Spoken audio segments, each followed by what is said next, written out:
প্রচণ্ড অসহ্যকর একটা গরমের হাত থেকে বাঁচার জন্য বৃষ্টি তো চলে এলো, সঙ্গে করে না আমার মন খারাপটাও নিয়ে এসেছে। জানি না, কিছুদিন ধরে মনটা খুব খারাপ। একলা থাকতেই বেশ ভালো লাগে, কারোর সাথে কথা বলতে তেমন একটা ভালো লাগে না। থাকুক ওসব কথা বাদ দিয়ে একটা কথা বলি। নিজের হাতে এঁকে না অনেক বুকমার্ক বানিয়েছি আগে, তবে ওই বুকমার্কগুলো কোথায় যেন হারিয়ে গিয়েছে।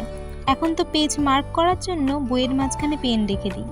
জল রঙে ছবি আঁকতে আমার খুবই ভালো লাগে, তবে আজকে না অ্যাক্রিলিক কালার দিয়ে এই পেন্টিংটা করছি।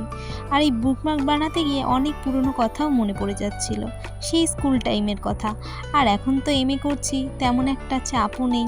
হ্যাঁ, চাপ আছে, চাপ নেই বললে চলবে না, পড়াশোনার মাঝখানে তো চাপ থাকবেই। আর এই ছবিগুলো আঁকতে আমার খুবই ভালো লাগে।